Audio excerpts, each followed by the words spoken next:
Bismillahirrahmanirrahim. Namaду Nusalli ala Rasul al-Kareem. Excellencies, distinguished High Commissioners, Ambassadors, colleagues, ladies and gentlemen, Assalamu alaikum and very good afternoon.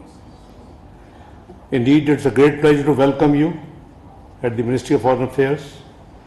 As you are aware, the entire Pakistani nation is commemorating the first anniversary of Mark-e-Haq. It marks a historic moment when our brave armed forces, with the resolute support of the entire nation, valiantly defended the sovereignty and the territorial integrity of Pakistan against unprovoked Indian aggression last year.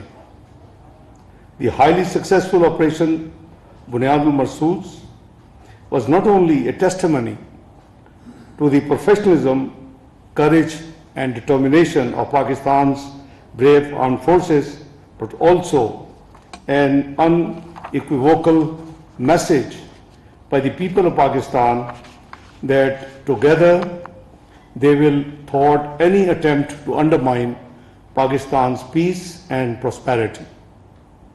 Excellencies, ladies and gentlemen, the Indian aggression against Pakistan last year was a highly provocative, irresponsible and reckless act of hubris that dragged the entire region to the brink of disaster. The Indian adventurism was preceded by what appeared to be a calculated escalation pattern involving allegations against Pakistan, inflammatory rhetoric, instrumentalizing the Islamophobic narrative of justifying hostility. Immediately after the Pahalgam incident on 22nd of April 2025, India in a knee-jerk response blamed Pakistan without presenting any credible evidence. Despite Prime Minister of Pakistan Muhammad Shahbaz Sharif's offer for a transparent and independent investigation, and despite repeated calls for restraint by the international community, the United Nations and the OIC, India chose the path of belligerence and aggression between the night of 6th and 7th of May last year. India deliberately targeted civilian areas under a false pretext, resulting in a martyrdom of innocent men, women and children. These actions also posed a grave risk to commercial air traffic, endangering thousands of passengers as several civilian flights were in the air at that time. The motive behind this brinkmanship, which placed millions of lives at risk, was to divert attention from India's state-sponsored terrorism and continued suppression of the rights of the self-determination in Indian illegally occupied Jammu and Kashmir. Above all, it was yet another irresponsible and dangerous ploy driven by narrow domestic political objectives. Excellencies, ladies and gentlemen, India failed on all accounts.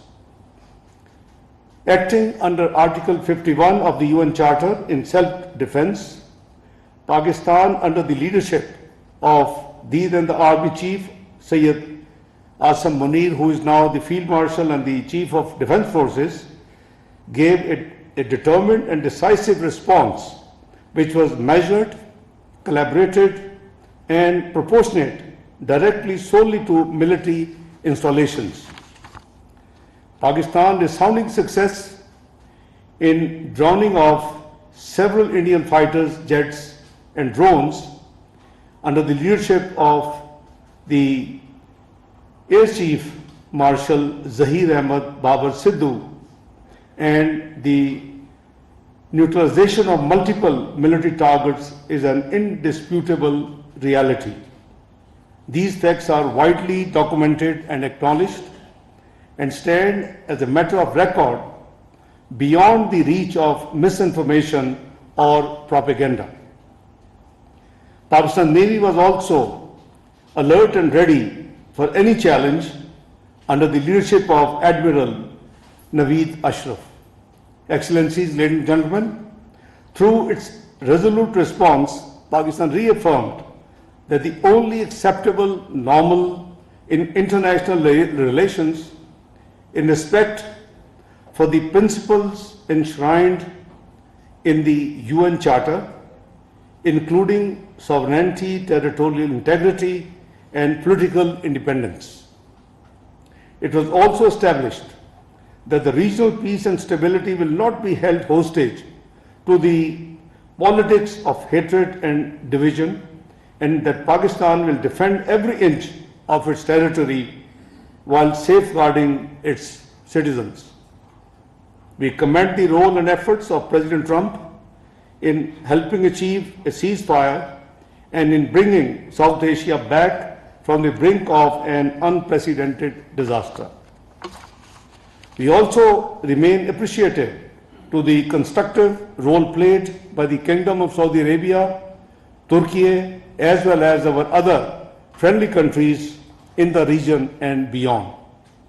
Excellencies, the events of last year once again underscored that the unresolved Jammu and Kashmir dispute continues to undermine peace and security in the entire South Asia. We must ensure renewed and concerted efforts under the United Nations auspices to secure a just, lasting, and peaceful resolution of this dispute in accordance with the relevant Security Council resolutions and the aspirations of the Kashmiri people. India's illegal and unilateral decision to hold in abeyance the Indus Water Treaty and its weaponization of water is also a matter of great concern for the international community. The treaty provides no basis for such unilateral actions. India's move undermines a fundamental pillar of regional stability and has serious implications for the peaceful management of shared resources. The National Security Committee of Pakistan made it very clear that any attempt to stop or divert the flow of water belonging to Pakistan under the Indus Water Treaty will be considered as an act of war. The UN Security Council convened close consultation under the agenda item the India-Pakistan question on 6th of May 2025 at Pakistan's request. Pakistan's position was reflected in the Council's deliberations as members expressed deep concern over the growing risk of escalation and emphasized the urgent need for restraint and de-escalation, including concerns regarding attempts to undermine the Indus Water Treaty. Excellencies, ladies and gentlemen, Pakistan's position also received an authoritative international validation in December 2025 when UN Special Rapporteurs and independent experts confirmed in a formally released report that India's use of force inside Pakistan following the 22nd of April Pahalgam incident violated international law and risked escalating a volatile region which could have a very serious conflict between the two nuclear-armed states. Beyond India's unilateral decision to hold the Indus Water Treaty in abeyance and its attempt to politicize shared water resources, Pakistan has observed a concerning pattern of irregular and unexplained fluctuations in river flows over the recent period, raising serious questions regarding compliance with established treaty obligations. Earlier in April 2025, we have twice observed unusual abrupt variations in the flow of the river Chenab, first between 30th of April and 21st of May 2025, and then again between 7th and 15th of December last year. More recently, on 2nd of May 2026, the flow of the river Jhelum was observed to rise sharply within a short span of time before dropping again significantly within the same time.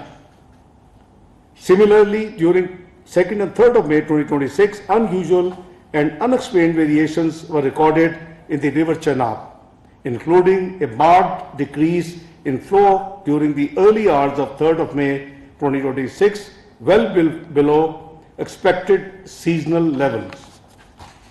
Excellencies, ladies and gentlemen, these developments taken together reflect a worrying pattern of irregularity and underscore the urgent need for full transparency, uninterrupted data sharing, and strict adherence to all notification and operational obligations under the Indus Water Treaty. We hope that India will draw the appropriate lessons from the events surrounding its actions and Pakistan's response under Mark-e-Haq. First, any misadventure against Pakistan will be met with full might, resolve, and determination. Second, the legitimate struggle of the Kashmiri people for self-determination cannot be suppressed by the Indian occupation. Instead of externalizing blame for its ongoing suppression of Kashmiri people, India must take immediate and meaningful steps towards a just settlement of the Jammu and Kashmir dispute in accordance with relevant UN Security Council resolutions and the aspirations of the Kashmiri people. Third, durable peace in the South Asia can only be built on equality, mutual respect, and peaceful resolution of disputes. India's persistent reliance on unilateralism and jingoism are a threat to regional peace and stability. Excellencies, Pakistan remains a firm believer in the enduring relevance of multilateralism and the peaceful resolutions of all disputes. We support universal and consistent adherence to the principles of UN Charter, including self-determination, the non-use or threat of force, and the peaceful settlement of disputes. These principles are not only abstract ideals, these are essential foundations for sustaining global peace and stability. Pakistan's current membership of the UN Security Council provided us an important opportunity to advance principled, balanced, and constructive engagement on issues of international peace and security. As an elected member, Pakistan has focused on bridging divides, promoting dialogue, and strengthening the role of elected members through more transparent and inclusive working methods. During its presidency of the UN Security Council in July 2025, Pakistan convened a high-level ministerial debate on promoting international peace and security through multilateralism and the peaceful settlement of disputes. The unanimous adoption of Resolution 2788, after many years there was a unanimous resolution in the Security Council during our presidency, further underscored this commitment, marking a concrete outcome of its efforts to strengthen multilateral approach to conflict prevention and resolution.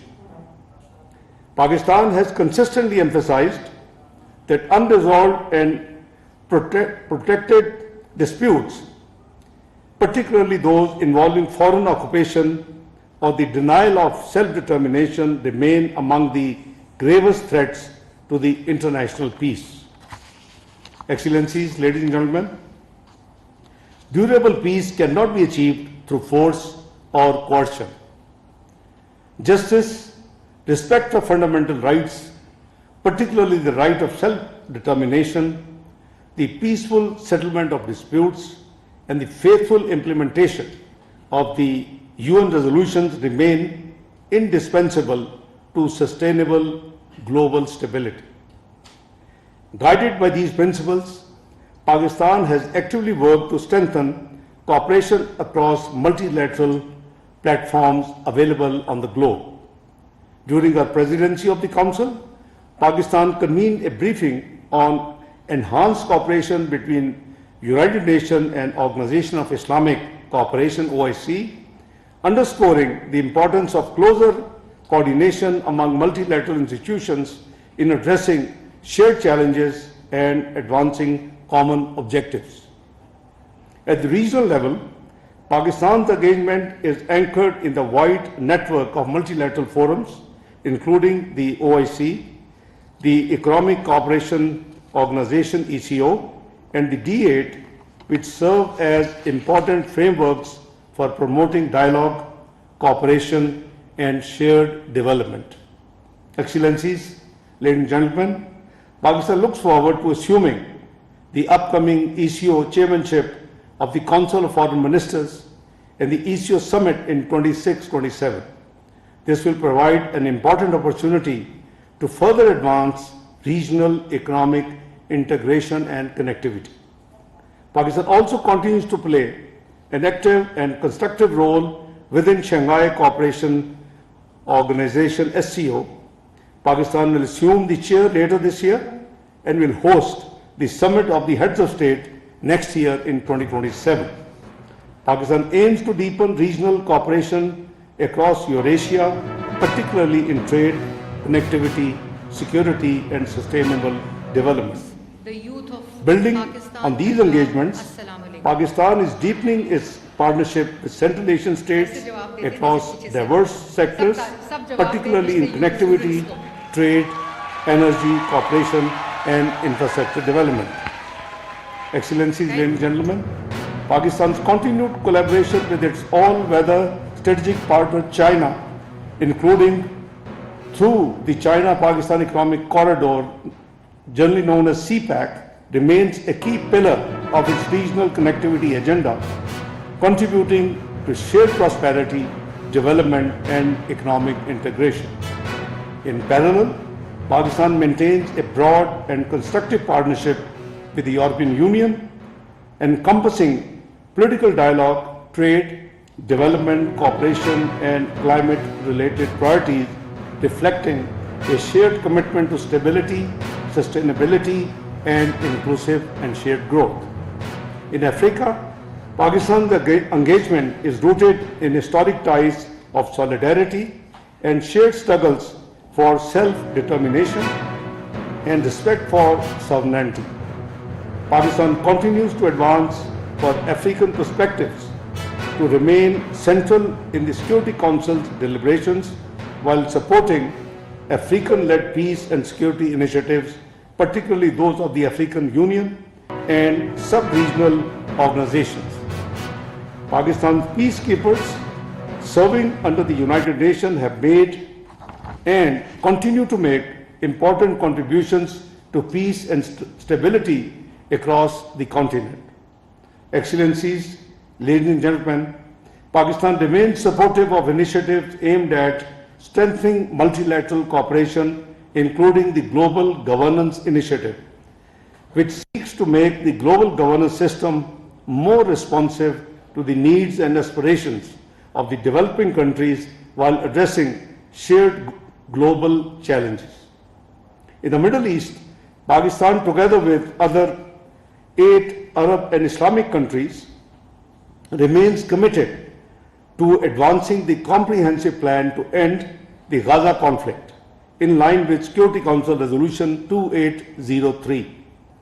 In pursuance of this objective, Pakistan joined the Board of Peace in January 2026 when Prime Minister of Pakistan Shehbaz Sharif formally signed the Board of Peace document, which seeks to facilitate implementation of the Gaza peace plan and support the reconstruction of Gaza in the near future. Pakistan firmly believes that sustainable peace in the Middle East requires an end to occupation and the full and faithful implementation of agreed peace initiatives leading to the establishment of a sovereign, independent, viable, and contiguous state of Palestine based on pre-1967 borders with Al-Quds al-Sharif as its capital, an outcome that remains essential for lasting peace and stability in the region.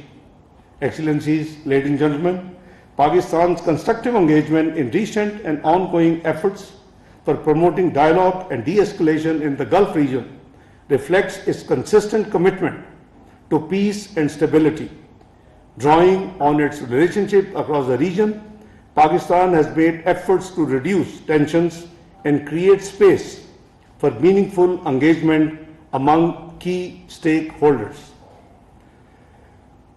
I can share with you that right from the first day, 28th of February, I was actually traveling when Iran was attacked. Pakistan was the first one to come out, and Foreign Office condemned that attack. Within hours, same day, the attack started on the Gulf countries.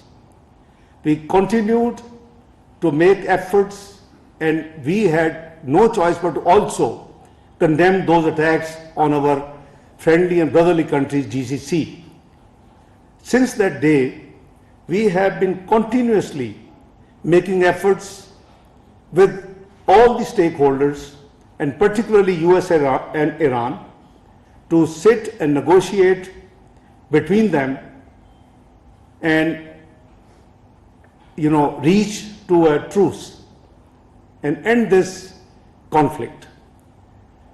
As you are all aware, that eventually, after a gap of 47 years, during which the two parties never agreed to sit together and have direct dialogues, Pakistan managed, and Pakistan was able, as a result of its untiring efforts led by Prime Minister Muhammad Shahbaz Sharif and supplemented by Field Marshal Sayyid Asim Munir and the Foreign Office of Pakistan, we managed to get them to hold direct talks after 47 years in this very beautiful city of Islamabad.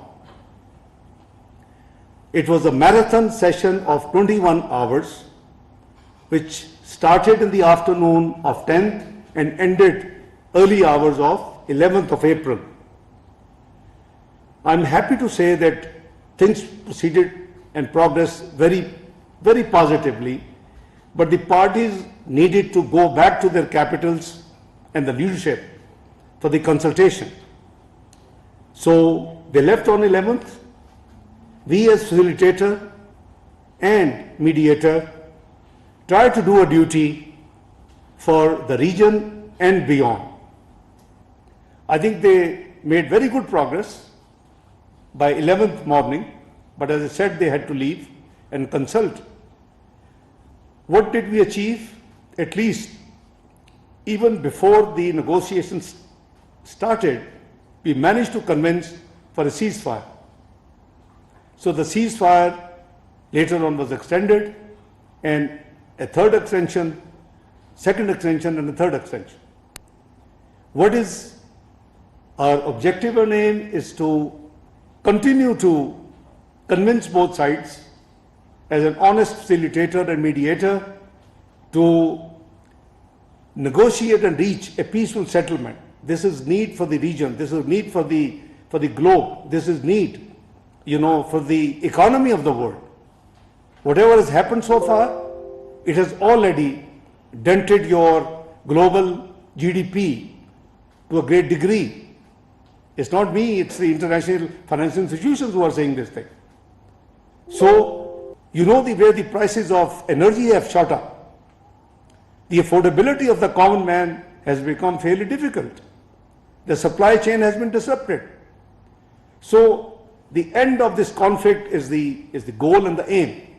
As facilitator, and I want to acknowledge all those countries, all the multilateral institutions who actually reached out to Pakistan and were kind enough to support this initiative, has expressed their willingness to assist wherever it is required. Since 28th of February, I, as Foreign Minister of Pakistan, have the pleasure of speaking to or receiving calls from 121 colleagues, my colleague foreign ministers. Between India and Pakistan wars, you'll be amazed. My calls was around 60. It's already crossed the double of you can see the seriousness of Pakistan in making all the sincere efforts to get the two parties to reach to a truce and end this conflict, which is hitting almost everybody, directly or indirectly, in the region and beyond. So, Excellency, I just wanted to, avail this opportunity. Most of those calls are, to my colleagues sitting here in the Foreign Office, to their foreign ministers or deputy prime ministers, my colleagues. And as I said, UN Secretary General, European Union Vice President, you name a country and it would be in our list. So the entire consultative process is aimed at getting this conflict over as soon as it can be done. So obviously it takes two to tango. We are doing our best and we are very hopeful that, God willing, Pakistan will succeed with the efforts, with the wishes, with the messages of all of your capitals. During this entire process, I had an opportunity. I was invited by my great friend, Foreign Minister Wang Yi, to Beijing for a day to consult on the matter. And I'm sure most of you would have seen during the one-day deliberations on this issue, conflict in the Middle East, US-Iran conflict, we managed to come up with 5 points peace initiative for the region, which actually was supported by dozens of countries over the phone, through the messages. Objective: just work for the global peace and bring back, the lost prosperity, the economic viability, within the reached prices of the energy, which has become almost doubled in this whole process. So Pakistan is, I would say, is discharging its duty as a member of the global community to do our best, and we greatly acknowledge, all our friendly countries who have been supporting and encouraging us to continue this effort, whether it is Central Asian states, whether it's South Asia, the West Asia, the Middle East, you name it, the Europe, Americans, everywhere.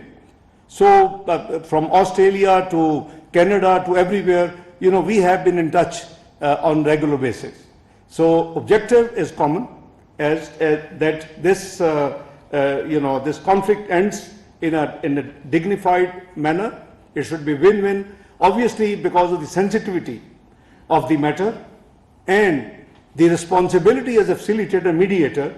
I regret that I cannot divulge the detail, because a facilitator and mediator is expected to be very discreet. Pakistan sincerely doing this business, and attempts for the purpose of the regional and the global security, which must be worked for by everyone who believes in these principles, which Pakistan surely does.